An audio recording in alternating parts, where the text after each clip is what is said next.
ambao hautatarajia. Bwana asifiwe. Lakini natamani ukafungue masikio yako usikize kile ambacho Bwana ananena nawe siku ya leo. Kile ambacho Bwana ataenda kunena nawe kwa ajili ya maisha yako. Bwana asifiwe. Kwa sababu hicho ndicho kitakachobeba furaha ya wokovu wako. Bwana asifiwe.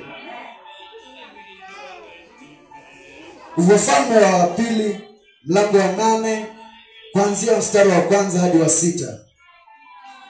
Wafalme wa pili, Second Kings chapter 8 verse 1 to 6.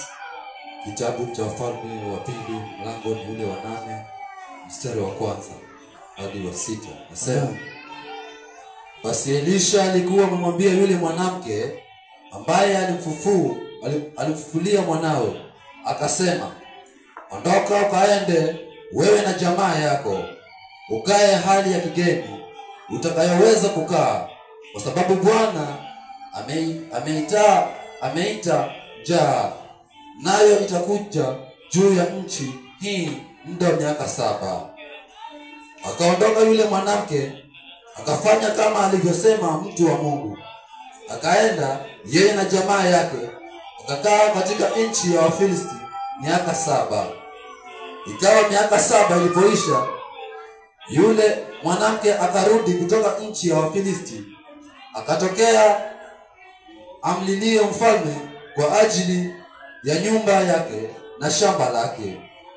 Basi mfalme alikuwa akizungumza na Gehazi, mtumishi wa mtu wa Mungu, akinena, niambie na kusihi mambo makuu yote aliyoyafanya Elisha.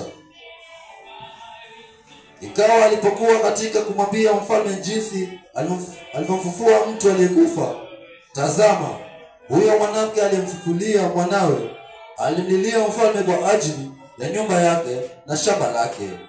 Gehazi akasema, bwana wangu mfalme, huyu ndiye mwanamke na huyu ndiye mwanawe ambaye Elisha alimfufua. Mstari wa 6.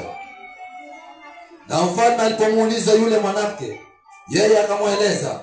Basi mfalme akamtolea akida, akasema, rudishie yote aliyokuwa nayo na mapato yote ya shamba lake tangu siku aliposafiri hata leo.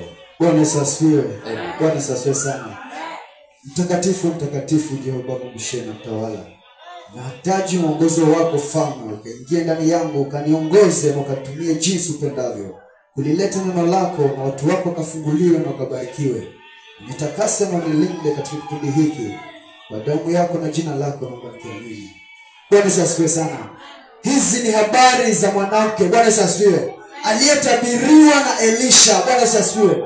Aliyeambiwa maneno na nabii wa Mungu Elisha ya kwamba ondoka mahali hapa na uende mahali ambapo utaenda, kwa sababu katika ardhi hii ama kwa sababu katika nchi hii Bwana ataleta njaa kwa muda wa miaka 7. Bwana asifiwe. Mungu yule mwanamke akakubali maneno ya nabii Elisha. Bwana asifiwe. Bwana asifiwe sana. Na yule mwanamke akaondoka akaenda katika nchi ya Wafilisti. Bwana asifiwe. Akakaa kule kwa muda wa miaka 7. Baada ya muda wa miaka 7, mwanamke huyu akarudi katika nchi yao kwa sababu njaa ilikuwa imeisha. Bwana asifiwe. Tunaambiwa ya kuwa Gehazi alikuwa anamsimulia mfalme habari hizi. Ninachotaka kufikiria, najaribu kufikiria jinsi ambavyo Gehazi alipata mpenyo wa kuingia katika nyumba ya mfalme na kuanza kumsimulia mfalme mambo makuu ambayo Elisha aliyatenda. Bwana asifiwe. Kumbe katika ufalme ama katika ukuu kuna mpenyo katika maisha yako. Pale yale ambayo mwanadamu hayawezi, kwa Mungu huyo yanawezekana. Sijui ni jinsi gani ambavyo Gehazi aliyekuwa mtumishi wa Elia mwana wa Mungu, Bwana asifiwe, sijui ni jinsi gani ambavyo alipata mpenyo hata akafika katika kiti cha mfalme na akawa anamsimulia mfalme habari hizi. Bwana asifiwe. Basi tunaambiwa ya kuwa kipindi Gehazi ama muda ambapo Gehazi alikuwa anamsimulia mfalme habari za mtoto aliyefufuliwa, habari za Elisha aliyoyafanya kwa kumfufua yule mtoto, katika muda ule Bwana asifiwe, tunaambiwa ya kuwa Gehazi akamuona yule mwanamke wake, na pia akamuona yule mtoto aliyefufuliwa na Elisha. Bwana asifiwe. Akasema kumbe hata ndio huyu yule ambaye ninakwambia habari zake. Bwana asifiwe. Haleluya. Ndio huyu yule aliyefufuliwa na Elisha, na yule mwanamke mtoto wake alifufuliwa ndio huyu. Bwana asifiwe. Na mwanamke yule tunaambiwa ya kuwa alirudi na mali zake alikuwa amenyang'anywa, zishachukuliwa. Bwana asifiwe. Zishakuwa urithi wa ufalme. Bwana asifiwe. Kwa sababu aliondoka, na kama aliondoka lake aliko kwa muda wa miaka 7, shamba ile ilikuwa haina mwenyewe. Bwana asifiwe. Basi mfalme aliposikia habari hizo, tunaambiwa maandiko yanasema ya kuwa mfalme akamuuliza yule mwanamke, je, mambo haya ni ya kweli? Bwana asifiwe. Bwana asifiwe sana. Je, mambo haya ni ya ukweli? Mwanamke akasema ndio, mimi ndio ambaye ndio mama ya yule mtoto aliyefufuliwa na mtumishi wa Mungu Elisha. Bwana asifiwe. Bwana asifiwe sana. Na huyu ndiye mtoto wangu ambaye mtumishi mfalme ama nabii Elisha alimfufua. Bwana asifiwe. Bwana asifiwe sana. Basi tumaandiko yanaendelea kutueleza ya kuwa mfalme aliamrisha, akatoa akida katika ile ufalme wake, aende na huyu mwanamke akamrudishie mali zake zote. Bwana asifiwe. Akamrudishie shamba lake na nyumba yake na faida zake zote ambazo alikuwa hayuko kwa ile muda wa miaka 7. Bwana asifiwe. Bwana asifiwe sana. Haleluya. Katika maisha yako kuna kitu ambacho kimenyimwa, ambacho kimeondolewa katika maisha yako. Kuna jambo ambalo limeondoka katika maisha yako. Bwana asifiwe. Bwana asifiwe sana. Mungu alijaribu kukuepusha, kwa sababu labda ungekuwa mahali pale wangekuangamiza. Bwana asifiwe. Kwa sababu ungekuendelea kubaki katika mahali pale, haukuwa una nguvu ya kutumika. Bwana asifiwe. Labda ulikuwa ni mchanga kiroho, labda ulikuwa bado ni mtoto. Bwana asifiwe. Unahitaji kwanza kulewa. Bwana asifiwe. Unahitaji kulelewa mwanzo ndio uje ukue uanze kutumika. Bwana asifiwe. Mungu akaondoa yale mafuta katika maisha yako. Bwana asifiwe. Bwana asifiwe sana. Leo hii umefika muda wewe urudi katika nafasi yako na uanze kumtumikia Mungu. Bwana asifiwe. Imefika muda wa Mungu kuanza kufanya kazi ndani yako. Bwana asifiwe. Bwana asifiwe sana. Ninajaribu kufikiria, labda mtoto hangezaliwa, huyu mama hangerudishiwa mali zake. Bwana asifiwe. Wajaribu kufikiria mtumishi wa nabii wa Mungu Gehazi. Bwana asifiwe.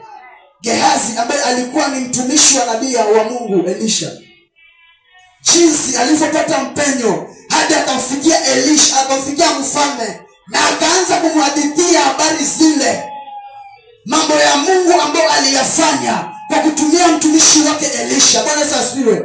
Mambo makuu ambayo aliyatenda kwa kutumia mtumishi wake Elisha. Bwana asifiwe. Bwana asifiwe sana.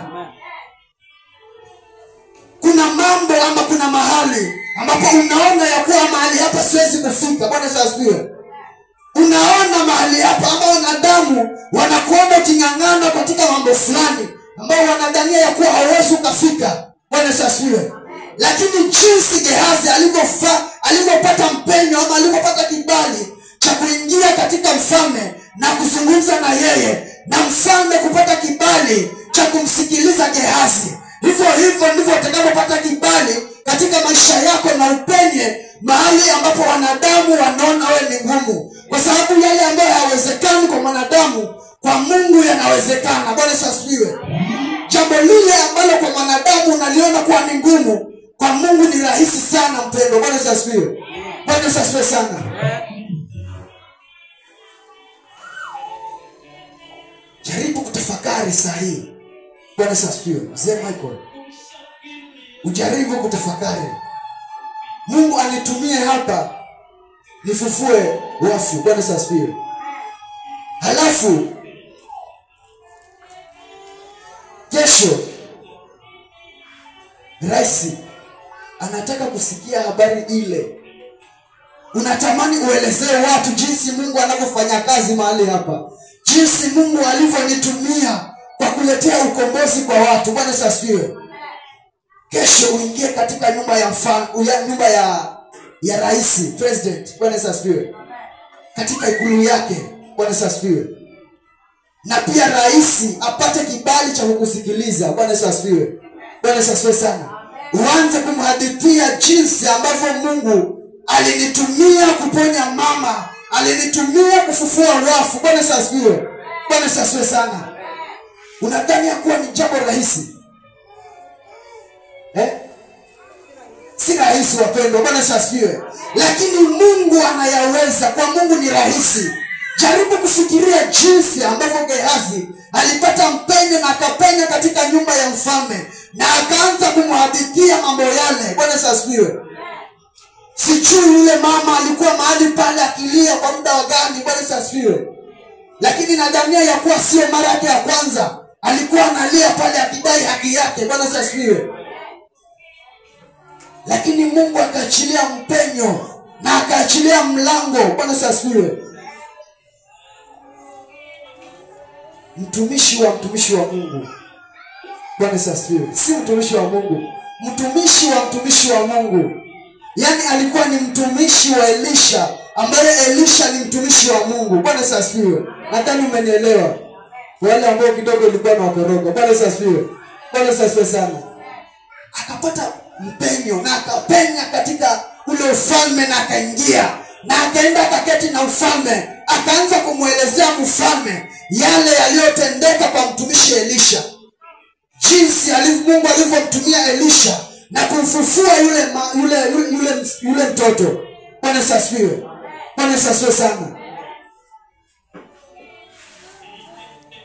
Kuna mambo ambayo yametendeka katika maisha yako ambayo yamekufanya unabaki kwa kulia, umebaki kwa kuhangaika kwa muda mrefu. Bwana asifiwe. Umebaki kwa kuteseka kwa muda mrefu. Bwana asifiwe. Umebaki katika mateso kwa muda. Bwana asifiwe. Ni wakati ambao Mungu ameshuka katika maisha yako na ameleta mlango juu ya maisha yako, ili kwamba jambo lile ambalo umelilia, Bwana asifiwe, Mungu akalijibu siku ya leo. Bwana asifiwe. Haleluya. Mtoto aliyezaliwa ama mtoto aliyefufuliwa alimletea baraka zake zikarudi. Bwana asifiwe. Baraka alizokuwa mali zake zilirudi. Bwana asifiwe.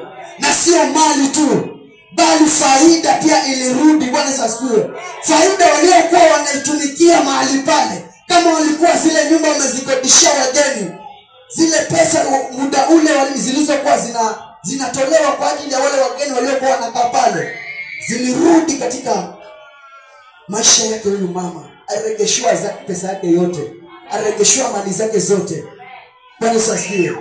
Katika maisha yako kuna mambo ambayo hayaendi sawa. Bwana asifiwe. Kuna mambo ambayo yamekosekana. Bwana asifiwe. Si kwa sababu ya kuwa kulikuwa na adui. Bwana asifiwe. Wengine inawezekana adui alisimama mbele yao na akazuia milango mingine. Bwana asifiwe. Wengine inawezekana kuwa Mungu wakati wao bado alikuwa haujafika. Bwana asifiwe. Bwana asifiwe sana. Na akaondoa kile kilichokuwa chao. Bwana asifiwe. Na akawaepusha kwa sababu muda ulikuwa bado. Lakini sasa mwana wa Mungu, umefika wakati jinsi Kristo alivyokuja na akafa kwa ajili ya dhambi zetu, ndio hivyo ambavyo tunapokea ushindi. Bwana asifiwe. Ndio hivyo ambavyo tunapokea uponyaji katika maisha yetu. Bwana asifiwe. Kwa kila aaminie neno hili, Bwana asifiwe, naomba neema ya Mungu ikamshukie juu ya maisha yake. Kwa yeyote anayeamini kinywa hiki, Bwana asifiwe, tamanio la moyo wake akalipokea siku ya leo. Bwana asifiwe. Kilio cha maisha yake Mungu akakinyamazishe, akageuze maisha yake. Bwana asifiwe. Bwana asifiwe sana.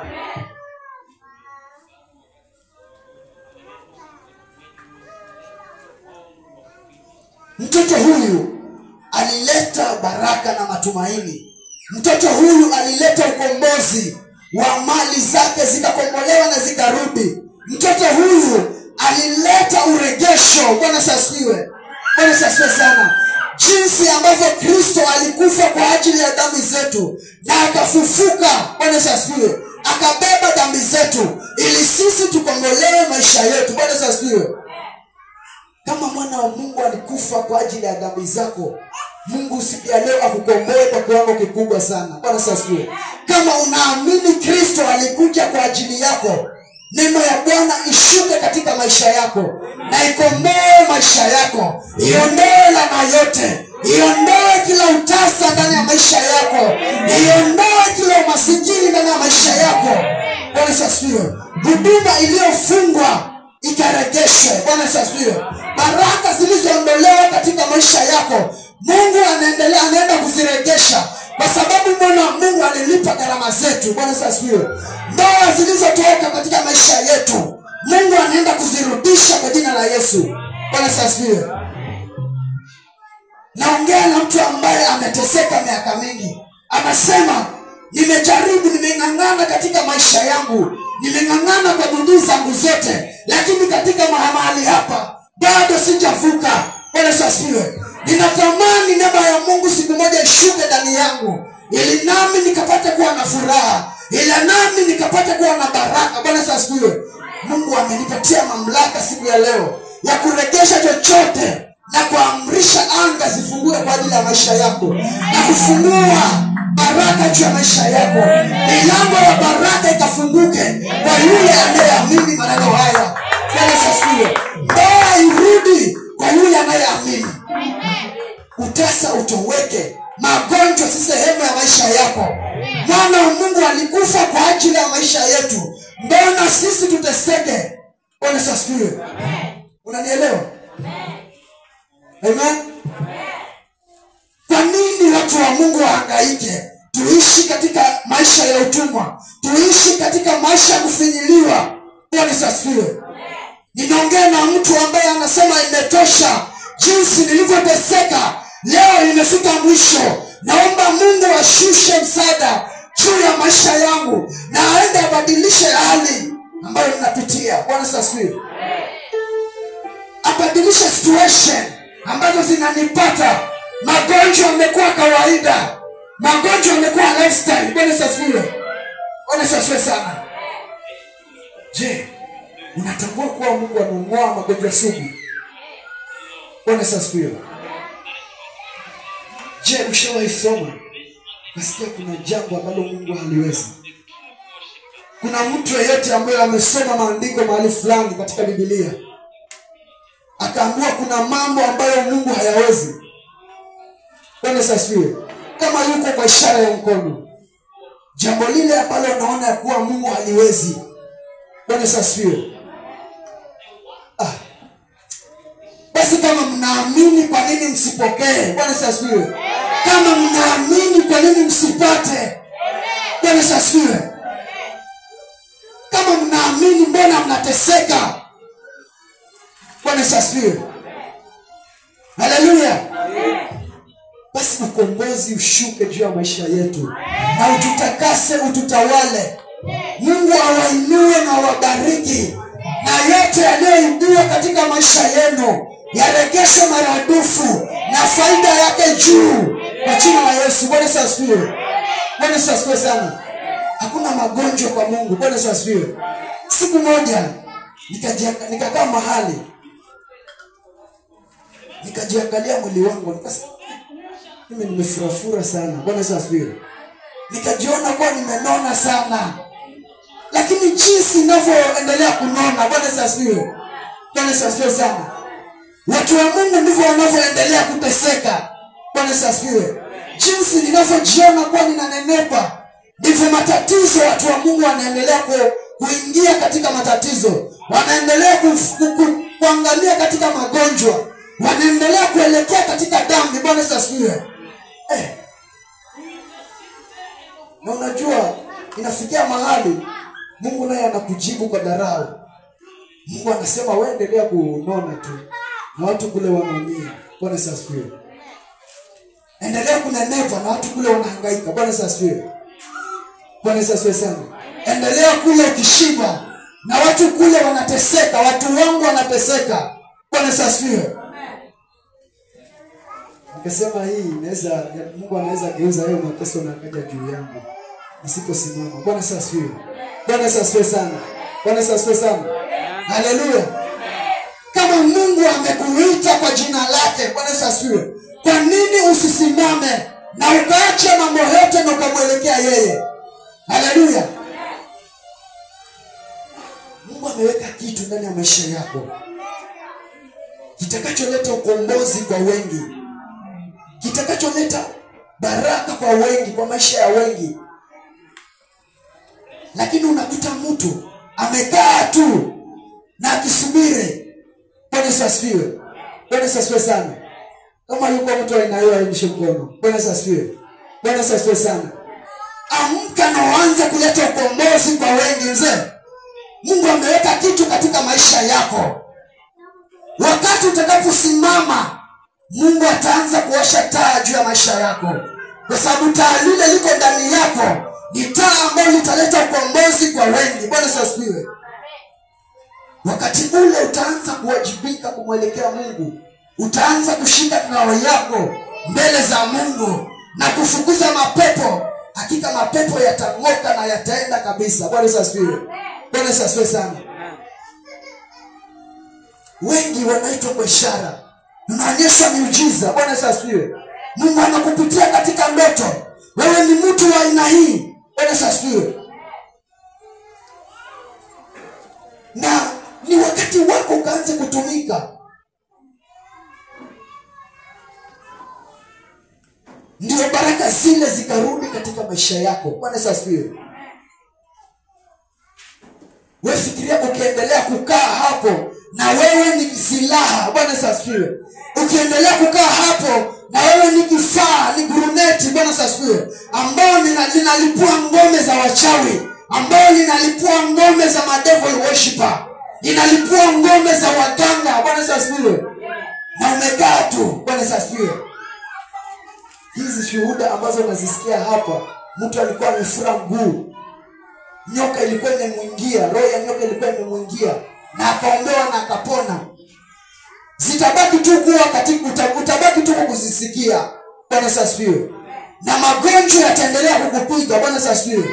Dhoruba itaendelea kukuandama kwa sababu hautaki kusimama katika nafasi yako, kwa sababu hautaki kusimama na kujitambua wewe ni nani katika safari hii ya mbinguni. Bwana Yesu asifiwe.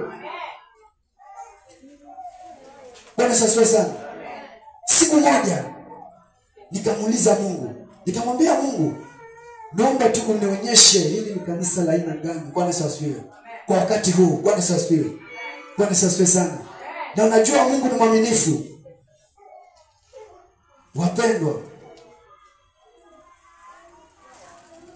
nataka nikwambie tu, hakuna mwenye dhambi atakayeingia mbinguni.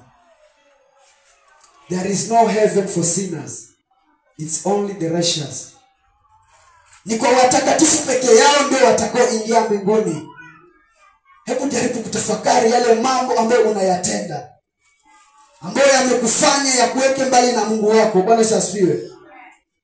Je, uko na uwezo wa kuepuka? Uko na uwezo wa kuepuka na ukaingia katika ufalme wa Mungu? Bwana Yesu asifiwe. Bwana Yesu asifiwe sana. Kama uko na uwezo, kwa nini usichukue hatua na ukaleta mabadiliko katika maisha yako? Nikiangalia hapa hakuna mshirika hata mmoja. Wote ni wana wa Mungu. Bwana Yesu asifiwe. Wote ni watumishi, lakini wengine wameganda tu mahali pale pale, wakiwa na utoshelevu katika sehemu ile walio. Bwana Yesu asifiwe. Bwana Yesu asifiwe sana. Anza kubadilika. Wakati mwingine magonjwa yanakufuatafuata, si kwa sababu ya kuwa hauombewi, ni kwa sababu ya kuwa hautaki kusimama. Bwana Yesu asifiwe. Magonjwa mengine yamekuja ili yakusimamishe, ya kuweke kwa nafasi yako. Bwana Yesu asifiwe. Mambo mengine yanakuja ili yakubadilishe na yakuweke katika nafasi yako. Amua leo kusimama katika nafasi yako, uone kama ushindi wa Mungu hautakuja katika maisha yako. Amen. Kuna mtu anaamini ninalosema?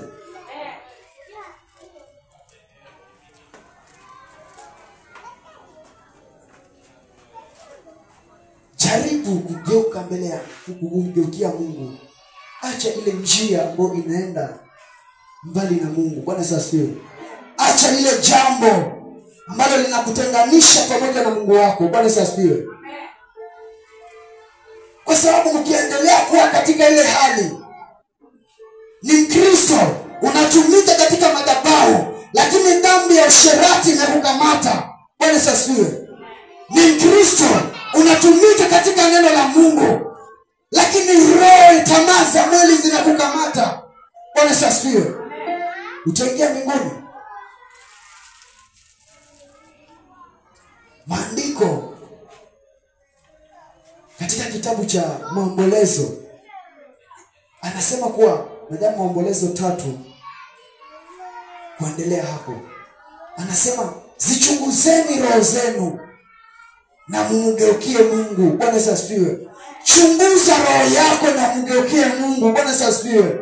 Ukiona kuna mahali ambapo siendi sawa, jaribu kugeuka na uende mbele za Mungu, uombe msamaha mbele ya Mungu, na Mungu atakutakasa, kwa sababu alilipa gharama. Mwana wa Mungu alikuja kufa msalabani, akabeba dhambi zetu na makosa yetu, magonjwa yote akapigiliwa pale msumari. Bwana asifiwe. Uchungu wote akaubeba. Bwana asifiwe. Je, alibeba uchungu wote ili sisi tuteseke? Bwana asifiwe. Ukiamini kuwa Mungu yuko, na kuwa Mungu yuko na uwezo wa kutenda, basi Mungu atatenda. Bwana asifiwe. Lakini usipoamini, mambo haya yataendelea kuwa miujiza kwako. Utasikia watu wakiinuliwa, utasikia watu wakibarikiwa, utasikia watu wakikombolewa, na wewe utaishi tu katika mahangaiko. Bwana asifiwe. Bwana asifiwe sana. Badilika, kwa sababu usipobadilika hauendi mahali. Bwana asifiwe. Mungu asipokutumia, usipokubali Mungu akutumie, hauendi mahali. Bwana asifiwe. Usipokubali neema ya Mungu ishuke juu yako, yaani wewe unataka tu baraka mbele za Mungu, Mungu akubariki. Bwana asifiwe. Mungu atakubarikije kama wewe ni mwenye dhambi? Bwana asifiwe. Mungu atakubarikije kama wewe uko na roho ya ukahaba ndani yako? Atakubarikije kama wewe uko na roho ya umalaya, uko na roho ya usherati ndani ya maisha yako, kama wewe ni mshirikina? Bwana asifiwe. Mungu atakubarikije? Geuzeni nia zenu enyi wenye nia mbili. Maandiko yanasema, na mrudie Mungu wenu, maana yeye ndiyo mwenye thawabu. Bwana asifiwe. Mungu ni tajiri, Mungu sio maskini. Baraka hizi unazozitaka kwa waganga si halali. Halali zako ziko kwa Mungu. Bwana asifiwe. Halali yako iko kwa Baba ambaye ni Kristo Yesu, aliyekufa kwa dhambi zetu ili sisi tukombolewe. Bwana asifiwe. Aliyekufa kwa ajili ya makosa yetu. Alimwangalia mwanadamu. Mwanadamu anahangaika kila siku, na mwanadamu huyu hana njia ya kutubu. Bwana asifiwe. Nitafanya nini mimi ili nimkomboe mwanadamu anayeangamia? Bwana asifiwe. Alikuwa analeta gharika, anamaliza watu na maji. Bwana asifiwe. Bwana asifiwe sana. Anawapiga watu na moto. Bwana asifiwe. Yaani imagine watu waliokuwa wanatenda dhambi wakati enzi zile za Musa. Mungu anamwambia Musa, hebu chukua hao waliokuwa na dhambi waweke pale, na wale wenye hawana dhambi waondoke kule wapite huku. Bwana asifiwe. Bwana asifiwe sana. Na Mungu anawaangamiza hapo hapo, watu wakishuhudia. Bwana asifiwe. Bwana asifiwe sana. Kwa nini uwe na shingo ngumu? Msalaba uko, lakini bado unaamini mambo mengine kwa yatakuletea uzima. Bwana asifiwe. Na hata jinsi unavyoamini, bado unaendelea kuteseka tu, bado unaendelea kuhangaika tu. Bwana asifiwe. Bado unaendelea katika majaribu usiyoyaweza. Bwana asifiwe. Bwana asifiwe sana. Kuna mtu anaamini? Hello? Naomba Mungu neno hili lisitoke katika anga. Yeyote anayeamini katika madhabahu haya, neno la Bwana ama Roho wa Mungu ashuke na atende kwa ajili ya maisha yake. Ashuke na atende kwa ajili ya ndoa yake. Bwana asifiwe. Bwana asifiwe sana. Unafikiria kuwa Mungu hawezi kurejesha ndoa yako? Hiyo roho iache. Bwana asifiwe. Hiyo roho iondoe ndani yako. Bwana asifiwe. Hiyo roho itoke ndani yako. Bwana asifiwe. Kwa sababu wale walio tayari kumtumikia Mungu, ndio Mungu anapata nafasi ya kuingia ndani yao na waanze kutumika. Bwana asifiwe. Kwa aliye tayari anasema, nikaribieni mimi nami niwakaribie nyinyi. Bwana asifiwe. Kwa sababu gani? Wakati yeye akukaribia wewe, hawezi kufanya kazi ndani yako kwa sababu wewe haujamkaribia wala wewe haujamkubali. Bwana asifiwe. Ataingiaje kwako na wewe ni mwenye dhambi? Atafanyaje kazi kwako na wewe ni mwenye dhambi? Bwana asifiwe. Atazungumzaje na wewe ni mtenda maovu? Bwana asifiwe. Hana nafasi ndani ya mwili wako kwa sababu yeye ni roho na ni mtakatifu na anafanya kazi kwa wale wanaojitakasa. Bwana asifiwe. Na anafanya kazi kwa watakatifu, hafanyi kazi kwa wenye dhambi. Bwana asifiwe. Kwa hivyo lazima ubadilike ndio muone Mungu. Bwana asifiwe. Bwana asifiwe sana. Umelia sana, umeteseka sana, umehangaika sana katika maisha yako. Lakini unapobadilika na kuangalia msalaba, neema ya wokovu inashuka juu ya maisha yako. Unapobadilika na kutazama msalaba, laana inaondoka katika maisha yako. Unapobadilika na kutazama msalaba, magonjwa yanatoweka juu ya maisha yako. Bwana asifiwe. Maana hakuna jambo ambalo Mungu haliwezi katika maisha yetu. Bwana asifiwe. Waimbaji wako, Bwana asifiwe. Waimbaji naomba mjiweke tayari. Bwana asifiwe. Waimbaji mwe tayari. Na wapiga vyombo wawe tayari. Bwana asifiwe. Mungu ni mwaminifu na anafanya kazi kwa walio waaminifu. Hafanyi kazi kwa wenye dhambi. Bwana asifiwe. Na ukitaka Mungu afanye kazi katika maisha yako, ni sharti ubadilike ndugu yangu. Bwana asifiwe. Ni sharti ubadilike. Hawezi fanya kazi hivi ukiwa wewe ni mwenye dhambi, ukiwa wewe ni mtu wa mizaa. Bwana asifiwe. Hawezi fanya kazi ndani yako. Utabaki kulia usiku na mchana na mambo yako yataendelea kufungwa tu. Bwana asifiwe. Bwana asifiwe sana. Yeye yuko kila mahali. Ni moyo wako tu. Anasema niko mlangoni na bisha. Yeyote atakayenikubalia kufungua na atakayefungua mlango, nitaingia na kukaa pamoja naye. Bwana asifiwe. Anasema nitakaa ndani yenu nanyi mtakaa ndani yangu. Bwana asifiwe. Yesu akikaa ndani yangu nami nikikaa ndani yake, nani yuko ndani ya mwenzake? Bwana asifiwe. Nani yuko ndani ya mwenzake? Bwana asifiwe. Ukinigusa mimi umenigusa Mungu. Ukimgusa Mungu umenigusa mimi. Bwana asifiwe. Kwa sababu yeye yuko ndani yangu na mimi niko ndani yake. Bwana asifiwe. Ukigusa vazi langu ni vazi lake. Bwana asifiwe. Ukigusa kiatu changu ni kiatu chake. Aliumba kwa mfano wetu. Bwana asifiwe. Vile ulivyo ndivyo Mungu alivyo. Bwana asifiwe. Uliumbwa kwa mfano wake. Haukuumbwa kwa mfano wa ng'ombe zile ambazo unaziabudu. Haukuumbwa kwa mfano wa vigango vile ambavyo mnaviabudu. Bwana asifiwe.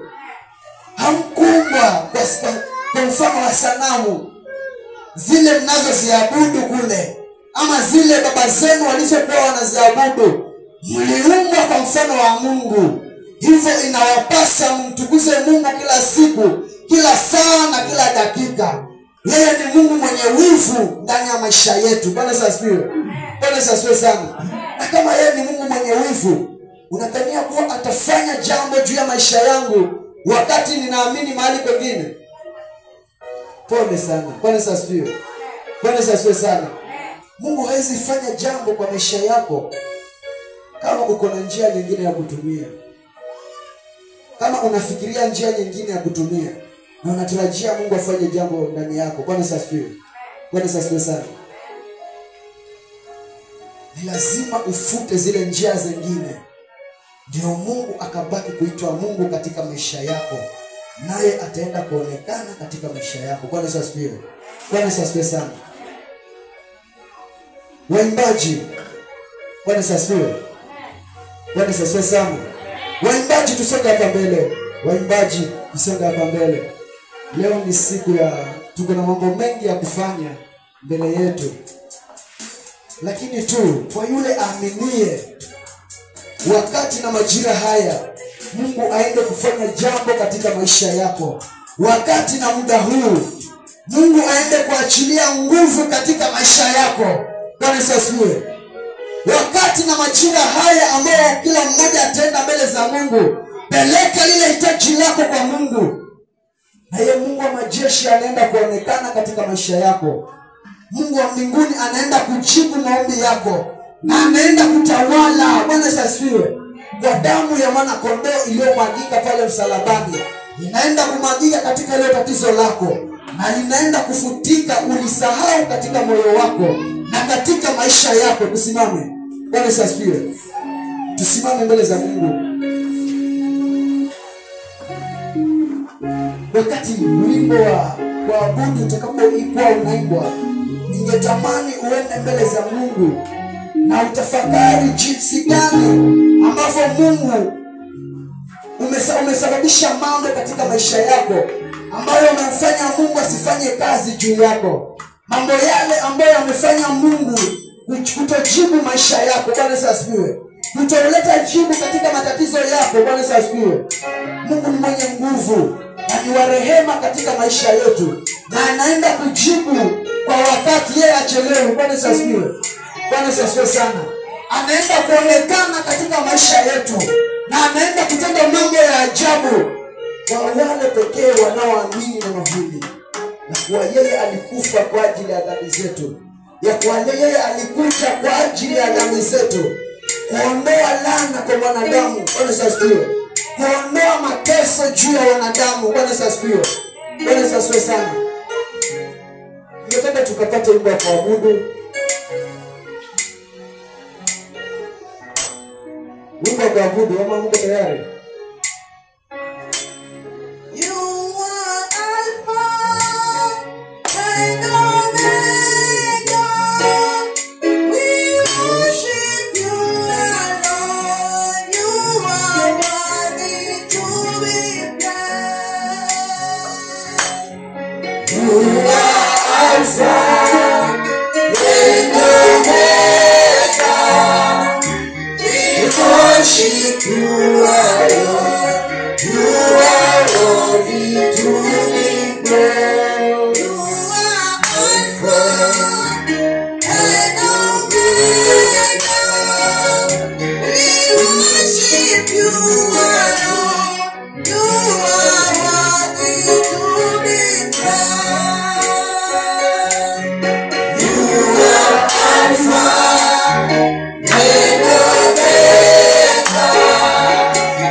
Please.